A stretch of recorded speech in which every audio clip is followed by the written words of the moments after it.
Okay, it is close to 2:45. We're going to get started. I am pleased to introduce to you James Powell. I first met James Powell when he was giving his Generator Showcase Showdown talk, I believe at Strata. And at the time he was working for BAML, and they were, who knows what BAML is?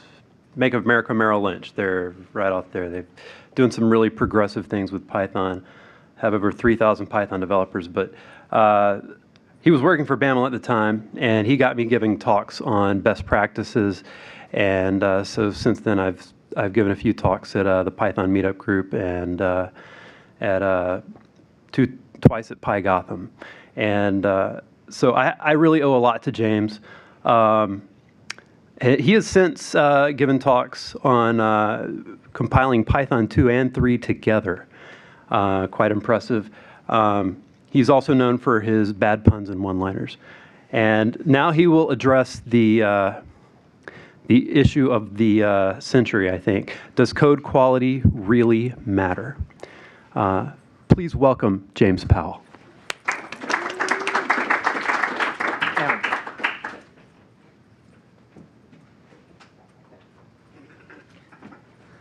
Thank you, Aaron, for that very thoughtful and heartfelt introduction. So the title of this talk is, Does Code Quality Really Matter? We're at PyData New York. It's Wednesday, November 11th, 2015, and I'm James Powell. There's a reason I say that, because there are some people who are seeing this talk some point in the future on YouTube, so it kind of helps to know where this talk is being presented and what the date is. Everybody looks at me like I'm crazy when I say that out loud. So, hi, I'm James. Hi, I'm James. So that's actually not as bad as I thought it would be, but we'll try it one more time. Hi, I'm James. Hi, James. Even better.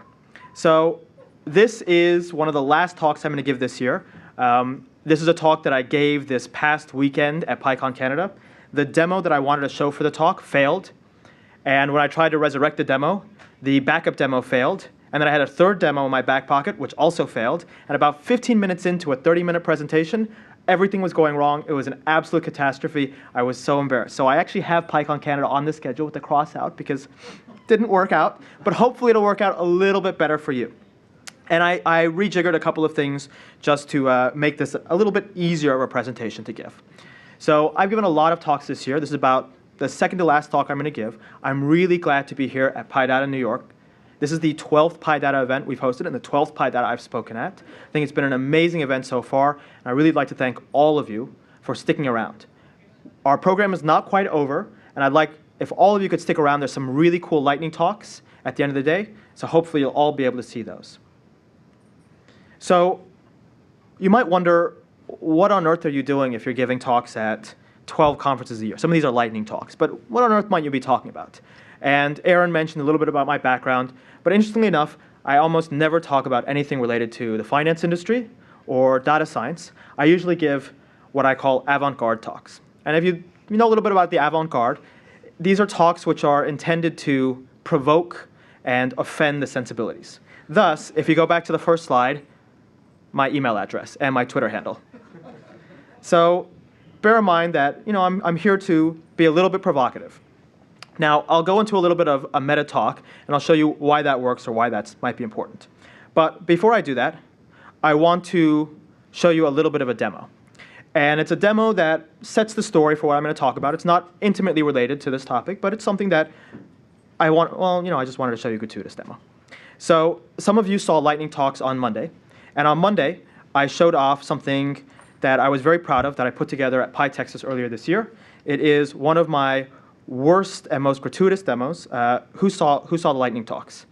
So a bunch of you. What I was able to add to Python is read watches. And I showed you some really horrible things you could do with them. Just to start over, or to show that to you one more time, you can import rwatch. This is a module that can be pip installed, so let me just make sure in this tab here. Import rwatch. And then from the sys module, I can create a variable, sys.set, let me create a function, frame object, print saw object in, right, return the object, and I can set a read watch on this. So every time somebody tries to access this variable, it'll trigger that custom code. And one thing that I left you with is, how on earth did I do this? And the way that I did this, and some of the demos that you can do with this horrible, horrible feature, are actually quite enlightening in trying to better understand what software is, how software fits in, how engineering works, or trying to get maybe a slightly more formalized or rigorous or mathematical view of software. So the way that I did this is CPython is a stack-based virtual machine. And in that stack-based virtual machine, let me go into my ceval.c.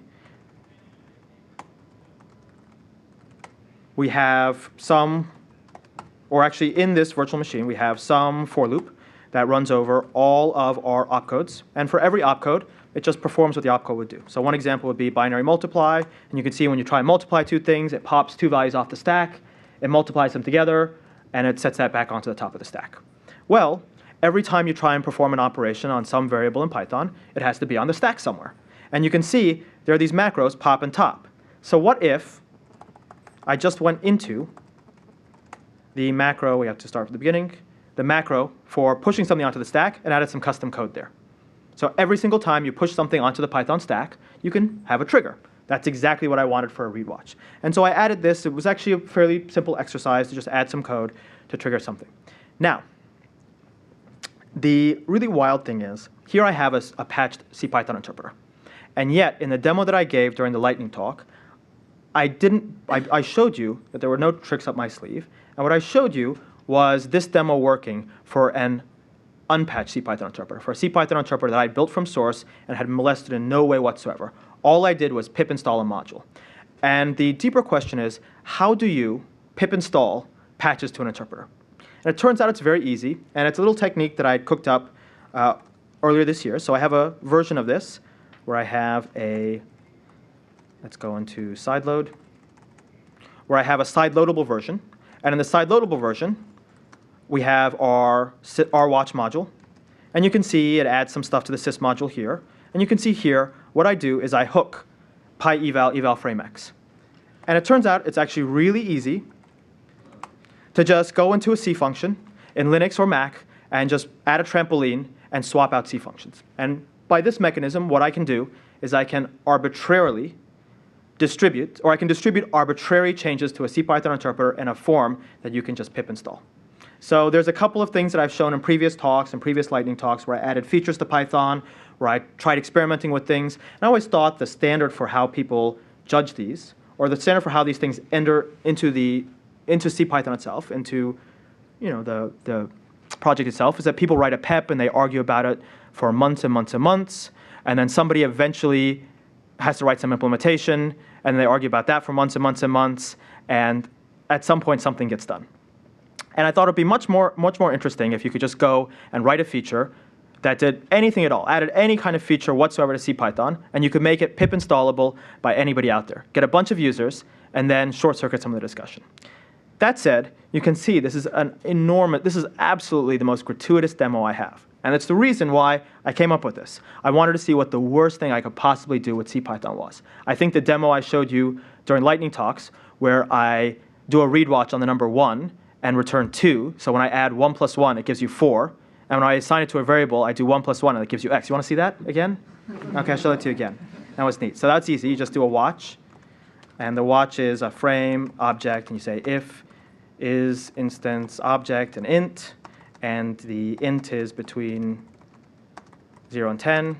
You return this times 2. Otherwise, you return the object. And then you just pull from collections a default dict. And you set an sys.set rwatch. And you just do a default dict where you always return this watch object. And now the number 1 becomes a number 2. If I assign this and I try and add it to itself, 1 plus 1 is now 8. And you can really give somebody a very bad day. And you can see you can do all sorts of crazy things with this. Who knows what's happening here? This is gratuitous. This is supposed to provoke you. That said, I decided for this talk to, instead of going in the direction of the avant-garde, to go in the direction of the postmodern. I was afraid when I was putting together the slides for this that even if the demos didn't fail and I didn't have egg on my face, this would be a little bit too high concept for you. So bear with me, but there is a point.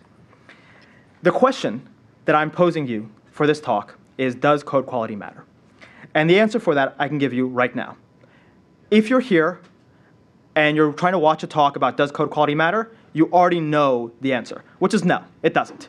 You wouldn't come to this talk if you thought code quality mattered. You'd only come if you didn't think it mattered and you want somebody to back you up on that. So the answer is no, code quality doesn't matter. We're done. Because a lot of people are going to come and see this talk or view it on YouTube, and they're going to be asking this question, does code quality matter? And they're going to be asking themselves things like, do I really need to learn Python that well? Do I need to know Python well enough to understand the crazy code that he put on the screen just there, or any of the C stuff? And the answer is no. If you're asking that question, the answer is probably no. So what's the point? Why am I even bothering? Why am I here? I ask that question to myself all the time. And it's not because I'm existential, but because I'm trying to give you a good talk. So I'll tell you about the process. This is the secret. This talk is a total bait and switch, by the way. I'll tell you the process of how people give talks, how normal people give talks, how you get into speaking. If you are somebody who wrote scikit-learn, or in the audience, matplotlib, or do we have any other core developers or projects in the audience? We have Brett Cannon, who's been doing Python for 12 years. If you're one of those people, you've already made it. You don't have to worry about getting in. You don't have to worry about profile. You don't have to worry about giving cool talks that people will link to. You're already famous. You can just give talks about that project until you're dead, and you'll be exactly. Tom Caswell is in the audience. He's giving a lightning talk today. What are you giving your lightning talk on? Is it matplotlib? No. Oh, you changed. Okay, very good. Does it work with matplotlib? Yes. Okay, there you go. Very good. So you can see you've already made it. If you're like me, what you do is you start by talking about something somebody else did. The reason you do that is it's an easy pitch to a conference. You say, I'm going to talk about something that somebody else did, and as long as I read through the documentation and the blog post and the Stack Overflow questions well enough, you can be pretty certain, and as long as I'm an energetic personality, you can be certain that the talk will be okay. And that's exactly how I started in talking. My very first conference talk was at PyGotham 2012, and I talked about decorators and context managers, and I just explained to the audience how they worked. And the only prep that I needed was reading through the documentation about decorators and context managers and coming up with some demos and some slides. And it was very easy. Since then, I've given, I counted last night, I think 51 talks at 30-something conferences. So it's been a lot, and I'll show you the next step that you do. Once you do that, you say, well, I don't want to keep talking about somebody else's work. I want to start talking about my own work. So you talk about some small library or some tool that you worked on, or if you don't have an open source library you've worked on or some tool or something you've built at work, you talk about some not quite totally mainstream approach to a common problem. So you say, well, here's a problem we have in data munging, or here's an approach that people aren't using correctly in data visualization. Exactly what I did. I started talking about generators, and if any of you have attended any of the past PyData events, for about a year there I gave a lot of talks about generators and different ways you could conceptualize them, different ways you could model code with them. It's the standard practice. Then the third phase is you talk about your opinions, and you try and talk about some controversial ideas, and there's some message. I gave my second or third keynote ever at PyTexas earlier this year, and I was going to give a version of a talk talking about this other project that I worked on, this really small, hacky thing. And I thought, well, I can't just go up in front of a bunch of people and show them some weird hacks. I have to have a message. So you have to go there, and that's kind of where we are right now. So there's some message here buried under the layers of meta and crazy CPython hacks. The most important thing is, the step is not, then you get famous. The step is, it doesn't work unless you already have become famous. And this is something that a lot of you may not realize, and it's very interesting.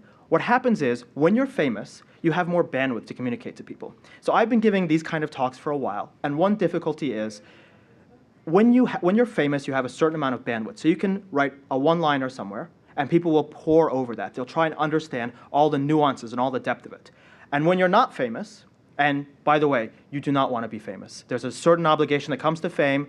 It's not something that you want. But when you do get famous, you have to be like Drake famous, not like Guido famous. You have to be like super famous. And even in those situations, you could end up like Leslie Lamport. Who knows the story of Leslie Lamport and Paxos? In 1989, Leslie Lamport, who was already a seminal figure in computer science, published a paper, or tried to publish a paper, on a distributed a solution to the consensus problem in distributed algorithms called Paxos. And he had surrounded it with the same humorous trappings as he had another topic that he had made very famous, the two generals problem or the Byzantine generals problem. And the paper was rejected. They said, we don't want this jokey trash. He put it in his filing cabinet. He sent it to some of his friends, and then 6 months later asked them, do you know a novel solution to the consensus problem? And they all said no. And he put it in his filing cabinet. And about 8 years later, when there was more desire for solutions to these problems, he took it out of his filing cabinet and republished it.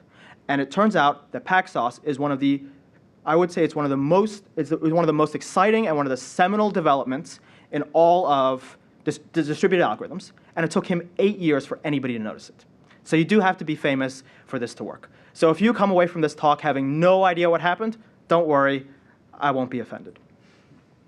However, an easy way to fame is controversy. So I thought, how do I give the best talk? I'll talk about something that everybody has an opinion on, like does code quality matter? So it turns out you've seen this talk before. In fact, you've seen this talk twice. And not from me, but from other people.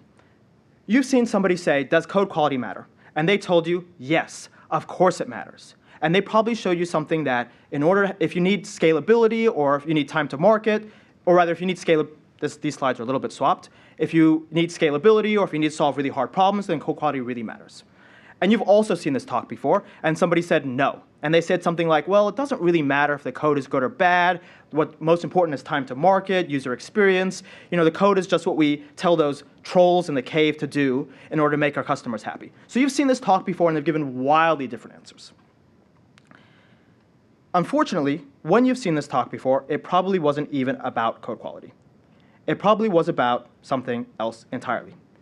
And I hate to say this, and this is going to be very controversial, but sometimes when you've seen this talk before, you've seen a correlation between the speaker and the answer they've given. So somebody comes up to stage and they say, well, I'm really, really good at writing good code, and code quality matters.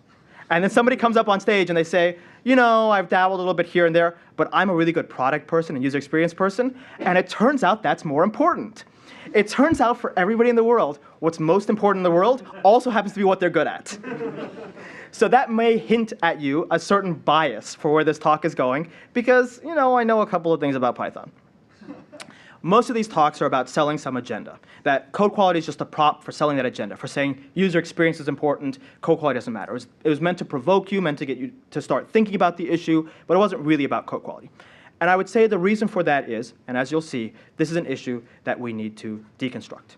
Now I'll say, the avant-garde is not controversial. The stuff that I showed you before, and some of these wild things I can do with Python, I always thought these would be very controversial, which is why I surrounded myself with this verbiage of don't use this code. I thought, I'm going to show you something really weird you can do in Python. I'm going to show you, the best memoizing you can write. If you look at my GitHub, or if you look at the gists on GitHub that I have all these little code samples of really neat things you could do that require a little bit of, require a lot of thought and a lot of parsing in order to understand what they do. But that's not actually controversial. I've never had anybody come up to me and say, I hated what you do. Nobody cares about that kind of code. Never ever had that happen. And I thought I would, which is why my email address is james@don'tusethiscode.com. I posted some of this stuff on a blog at seriously.don'tusethiscode.com. My Twitter handle as well. On IRC, I'm DUTC for Don't Use This Code. And also because I didn't want a really long one. And when that one's taken, because every so often, you get a net split or something and your IRC handle's taken, I fall back onto DUTCH for Don't Use This Code Haas. I'm from Texas. It's not controversial. The only time I've ever had anybody yell at me after a talk is when I talked about Python 2 versus 3. And all I said was, Python 3 is where a lot of the effort for the core developers is going. And if you're able to use Python 3, there's a lot of neat features in it. And I had somebody harass me for 45 minutes at a bar about Python 2 versus Python 3 and why code doesn't matter. And I was shocked. I want to set aside. And before we can even talk about code quality, I want to discuss with you the important question of what is good code.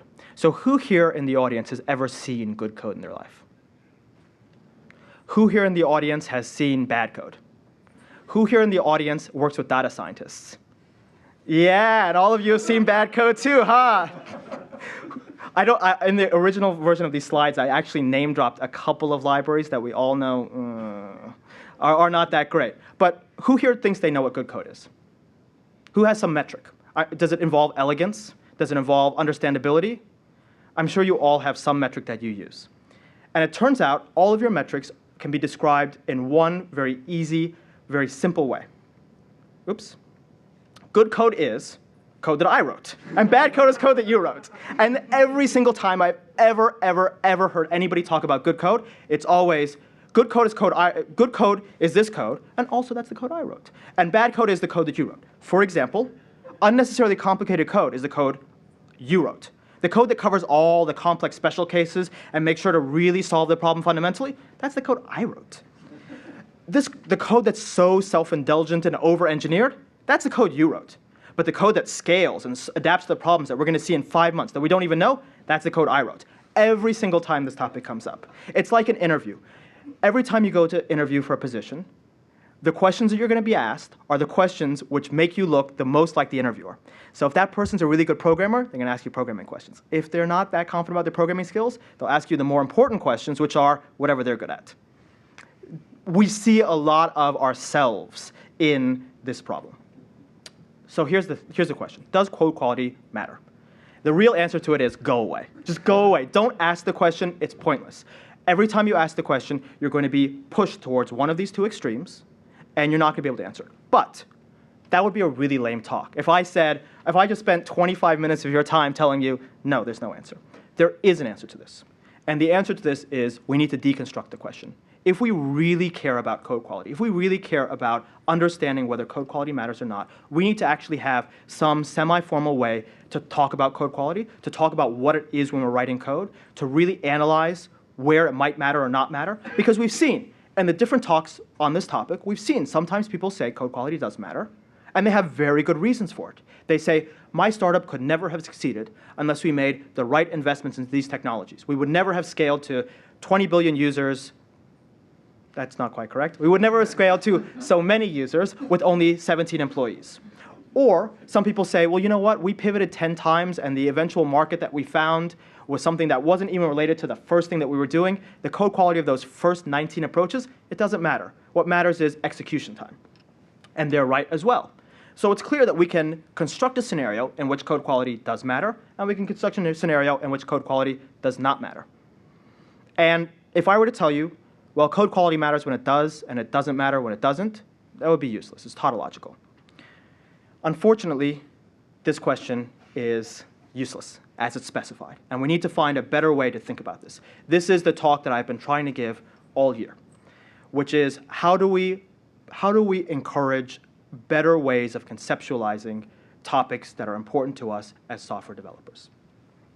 I did some of my background, some of my degree. When I did my undergraduate, I did it in liberal arts. And one of the topics that I covered was comparative literature and literary analysis. And it's something that we all make fun of casually. You all think that you can sit in a literary class and somebody asks, well, what was the author thinking? You can just BS whatever you want, and that'll be accepted. But it turns out that that's a very difficult field. And you need to build some very abstract analytical tools to be able to effectively analyze something as simple as a poem or a literary work and derive any meaning from that. And some of these tools are given to us by these different frameworks in literary analysis: structuralism, post-structuralism, modernism, postmodernism. And postmodernism gives us some very interesting tools about taking questions that on face look like they go in both directions, and instead of answering them by choosing yes or no, by finding a middle path where we question the question itself, where we deconstruct the question. Now, I do want to make, since I have time, I do want to make a slight comment on this aside here. This is a total rant, but I have the time for it. And frankly, what are you going to do, right? I mean, I'm on stage, I have the mic, come on. Benchmarks. Earlier this year, I was at JuliaCon, which was a fantastic event. Julia is an amazing language. It's come up in the last 2 or 3 years. It's a NumFocus supported project. It is a fantastic tool if you're an R user or if you're interested in machine learning or data science. At that event, one of the things that every single speaker wanted to show off about Julia was benchmarks. And it turned out that all the speakers were statisticians. And they would come up on stage and say, well, look, this is 1,000 times faster. And they'd have one slide with the 1,000x. Or they'd say, look, this is 23 times faster. And they have a slide, 23x. Or they'd even have a graph. Not a single slide ever said, was this the average, the median, the variance, the standard deviation? And I thought, you're all statisticians. And if I came to you on your topic of interest, and I told you, well, the answer is 3, And I didn't even tell you, I didn't even give you a model. You would throw me out of the room. And yet, for benchmarks, we're allowed to do that. And it's very interesting because I thought, if you have 1,000 times speed up, there's probably something there, maybe. If you have a 2.5 times speed up, a statistician is going to tell you, how do you even, we won't get into the null hypothesis, right? But how do you even validate that? How do you even validate that there's something there?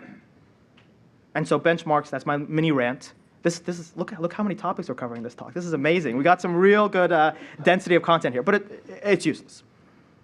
That said, that doesn't mean that we can never talk about benchmarks, and we can never talk about optimization, but we have to be more careful or more delicate about how we talk about them. We have to talk about the model behind them. And the purpose of this talk is to try and give you some model under which we can talk about this. I won't give you the only model, but I'll give you one model that I use to think about these. So in order to preface this model, I'd like to say that most of the time, the code that we write is some artifact of some business process. We're at PyData here. A lot of us are data scientists, and we're writing code to supplement some business that exists somewhere. We're not writing code for our own personal pleasure. We're not writing it as an artistic endeavor. There are people in the world who do write code in that fashion, but for the most part, we're doing it as part of our job.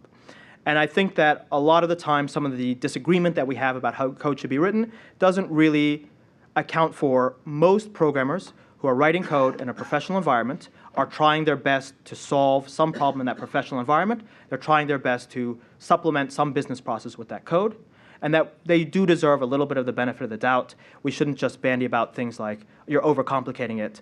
There may be a reason why the code was written that way. We should be a little bit more sensitive about asking what these reasons might be. That said, I will say in these environments, there always exists some business process, and that business process is amenable to automation or it's amenable to mechanization. And you could think in traditional manufacturing, technology is all about mechanization. You take something that a human being would do, and you can do it better with the machine. You can do it more accurately, you can do it faster. And this exists in the software world as well. There's some process, something that a human being is doing, that the computer can do more accurately or faster. Or even in some cases, there's a tension between the two of them. The computer can do it less accurately, but faster. Or the computer can do it more accurately, but slower. And we can see that's a very common description for much of the work that we do. We take that problem, somebody describes it to us. They say, well, I have this particular problem, and I don't want to have 50 analysts, building these reports every day. I'd rather have one machine that builds the reports, takes all the data in, normalizes it, and builds a report.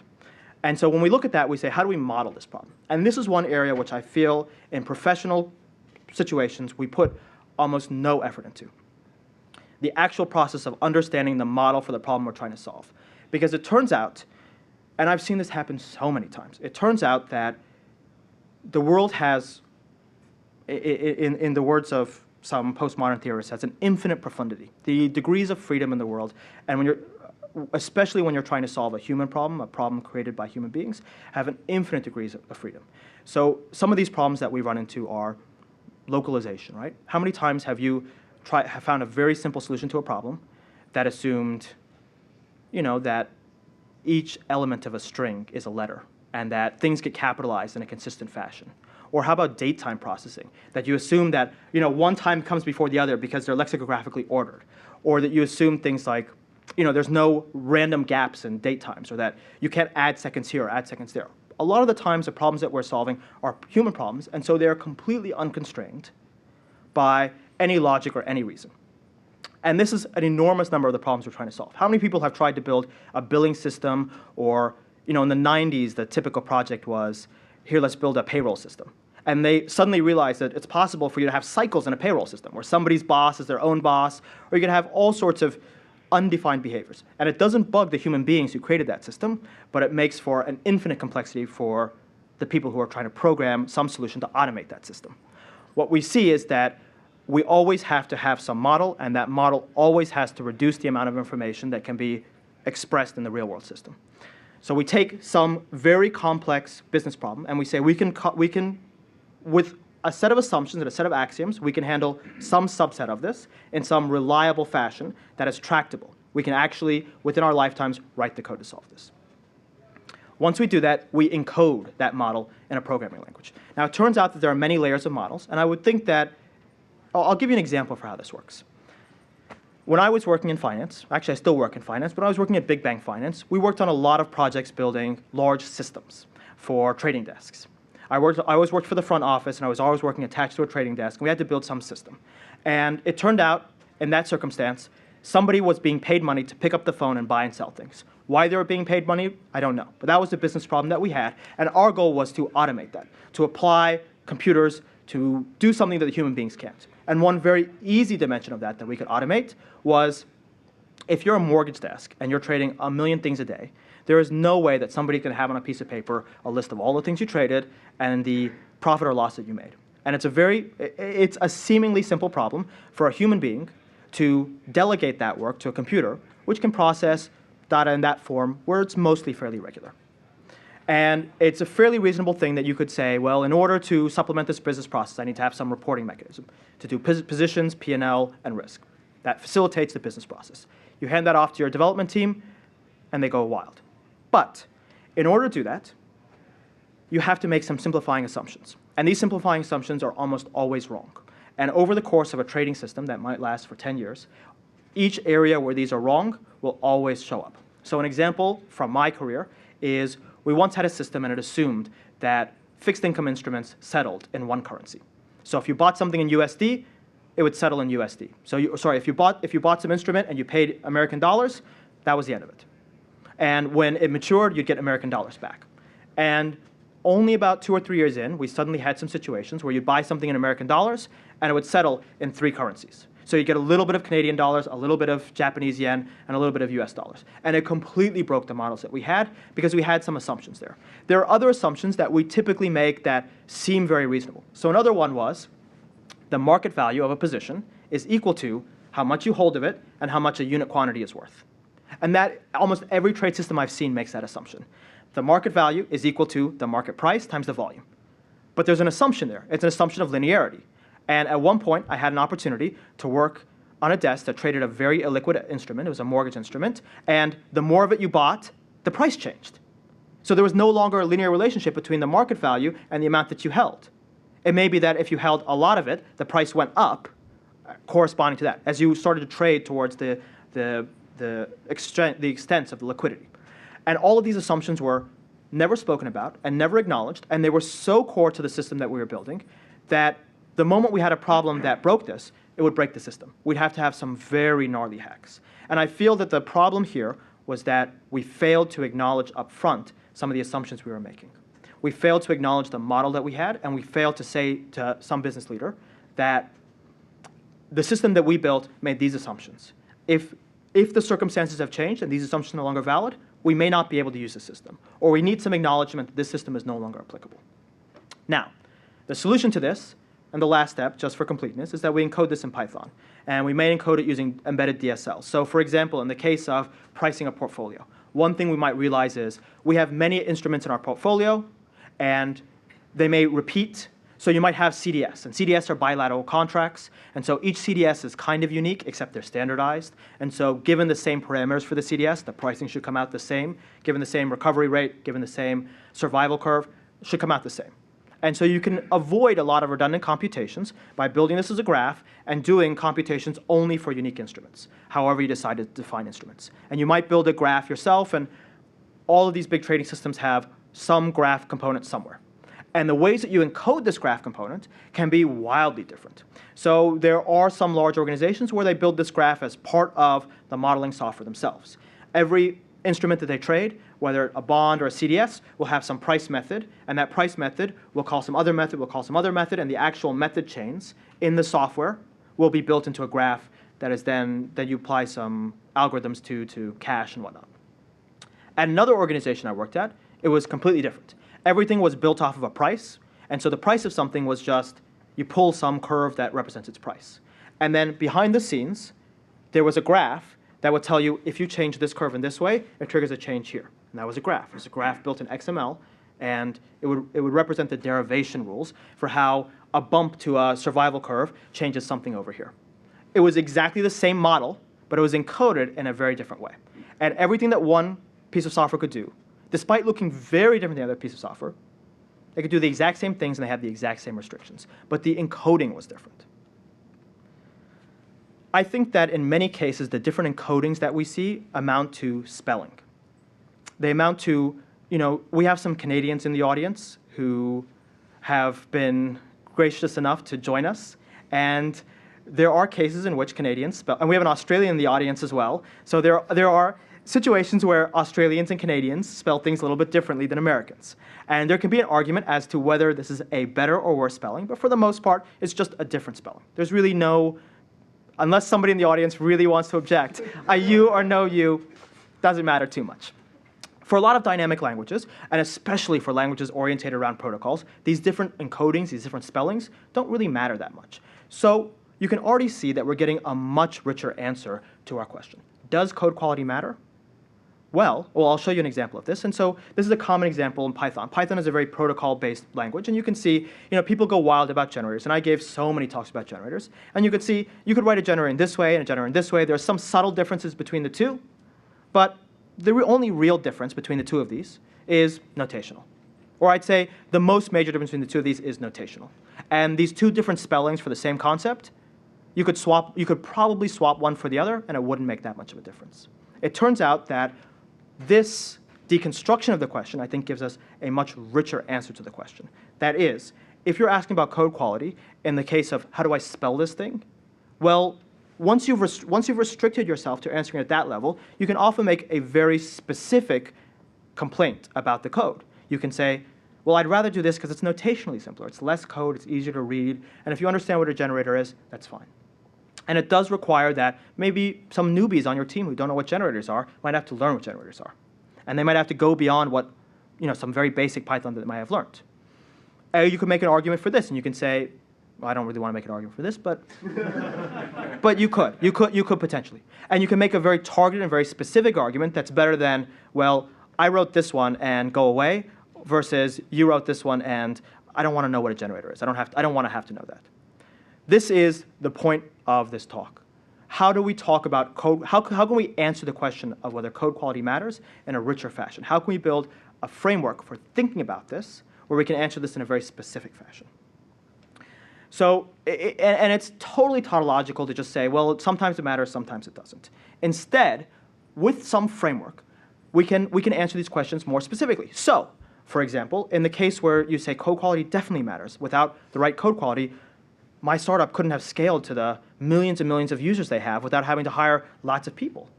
Well, maybe that's a code quality issue that's not in terms of the spelling or the encoding in the programming language, but it's a code quality issue in terms of the fundamental modeling.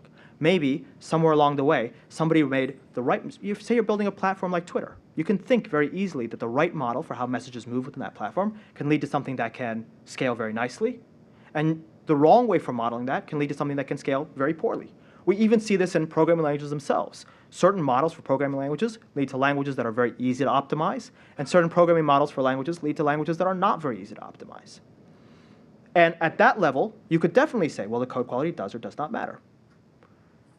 Definitely, if you go one level higher and you talk about the business problem, if you don't have a business problem, then you know what? Whatever you do, it's the weekend. Have fun. If you do have a business problem, and the business problem is get this code out. Say you work at a company like Microsoft, and the thing is get version 1 out as soon as you possibly can, no matter how good or bad it is, then the question's already answered for you. We have some people from Microsoft in the audience. Or if the problem is, we're building something that's very important, that's safety critical, then you could see the right framework for thinking about the problem can actually lead you to the answer, much better than I think the way that we typically discuss things like code quality. Now, I will say that the model that I've given you involves a little bit of sleight of hand. I don't like sleight of hand, even though you can see it here, because there's a lot of presumptions. For example, I presume certain things about the model existing and the model leading to, rather, that the business problem exists in a certain fashion and it leads to the model in a certain fashion. If you think very carefully and kind of slice and dice the model I've given you, or at least the framework I've given you, you can see a couple of ways where I've made presumptions and then answered it with that presumption. That said, the purpose of this talk is not to get famous. It's not to be controversial. It's not to be avant-garde. But it's to give you a little dose of postmodernism, to imbue a little bit more meaning and a little bit more thoughtfulness into this very fundamental question of whether code quality matters or not. Now, one thing I never asked or I never presented to you was whether or not the question itself is important. And I think that by virtue of you all being here on Wednesday at 3:24 p.m., it's probably important enough for you, unless the talks in the room kind of stink. But I think they're great, so it's probably a pretty important question. I will say that here you can see this is maybe at least one of my clearest postmodern talks. I added a little bit of avant-garde in the beginning because I really hate giving talks that don't have any code involved in them. That was just an excuse. But I hope you've enjoyed this, and this is something where I'm very passionate about. So if somebody asked you, does code quality matter? You can say yes. Certain encodings are notationally better than others. You can say yes. Certain encodings prove to be poorly composable with other codings. You can say yes. Certain encodings are redundant. You can answer very specific questions, and you can answer them given some framework for what does it mean to write code. I hope you've enjoyed this talk. I hope it's given you something to tweet about, or Tumblr about, or Pinterest about, or I don't know what Periscope is. I do know that Tinder is, you can Tinder about this. So if you're like, hey, what are you doing tonight? You could say, oh, I'm thinking about a talk that I saw at PyData. That is appropriate. You can do that. But I hope you've enjoyed it. I'm James Powell. Thank you very much.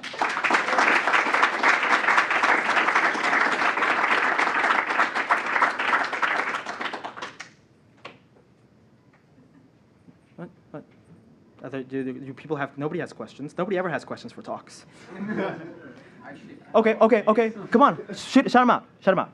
So Python's a language. If you look at the Easter egg import this, yeah.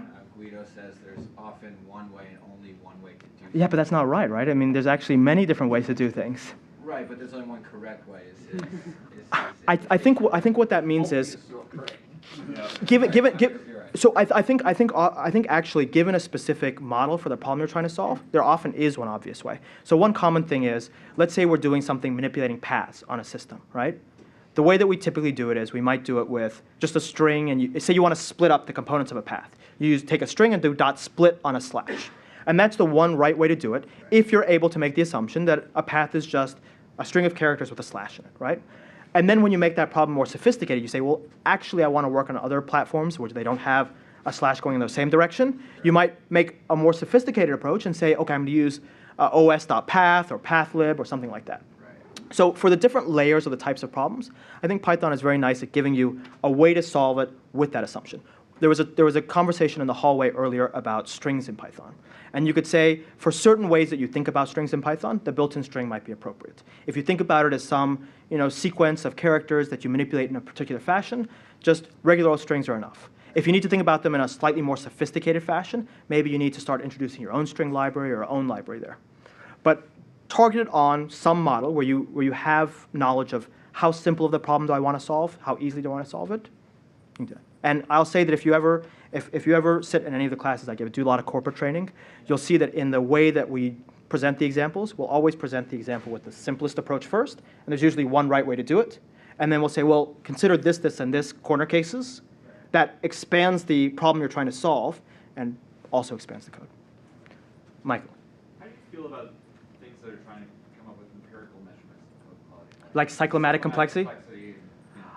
I could never actually figure out how to take Kolmogorov and actually relate Kolmogorov to cyclomatic complexity. Like you're just trying to. So I will say this.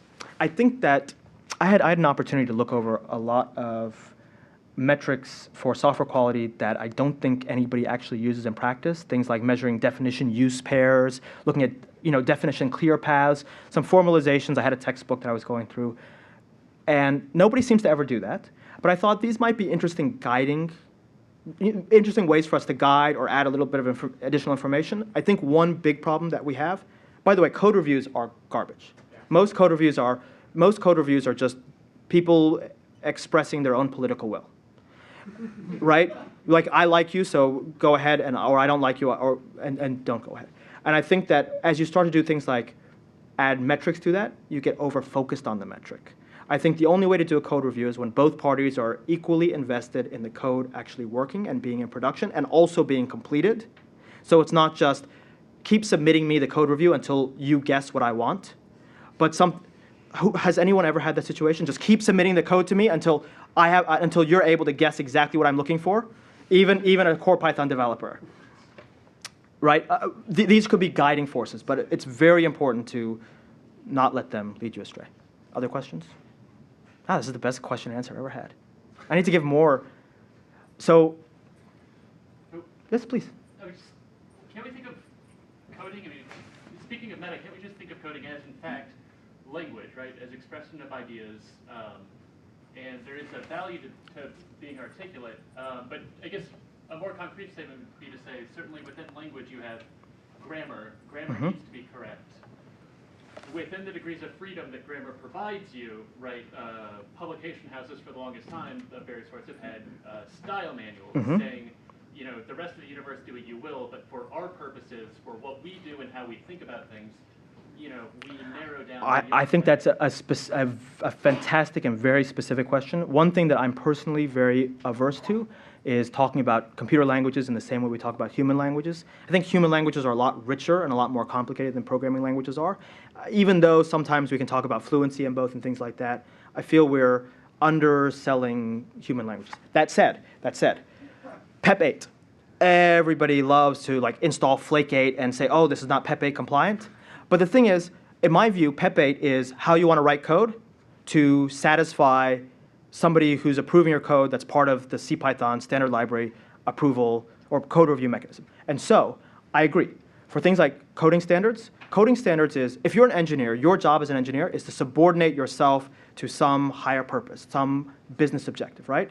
So I have my own way of writing code. I don't use spaces when indent. This question came up during PyCon Canada during one of the keynotes. Somebody asked, who uses 2 spaces and uses 4 spaces? In my own code, I use tabs. Tabs for indentation and spaces for alignment. But if I were to submit a patch to CPython, I would do exactly what I see around me because I care more about getting the patch in than the specifics. And so something like a style guide, I think, is a very appropriate way to draw the boundaries for, we know you have your own opinions, we know you're an individual, but this is what we've decided commonly as the way to do things. Other questions? Aaron? So that's very pragmatic. I would add that what I see the difference being is when you want your code to be reused by other people, you're writing for libraries that you're expecting to be used by other people, then code quality in terms of style really does matter more so. But If you're designing an API, you mean the quality of the API or the discoverability? but also the code that you don't expect to be touched by others, you expect it to potentially be read by others. So CPython is a perfect example of this. The CPython source code is very easy to read through and understand. And on the other end of the spectrum, though, you have users, but I would submit to those users, data scientists and the like, that if they would focus on style, they will find that their code is easier to work with and more maintainable. And when people come behind them, they will find it more easy to work with. Yes, but what I think what you see in practice is a data scientist will look at a program exercise and they don't care about it. It's not like they don't want the code to be good. It's just that they care more about the thing that they do, which is data science. And a programmer, like a data scientist will say, well, who cares if the code sucks, at least it works. We'll just get some programmers to fix it up.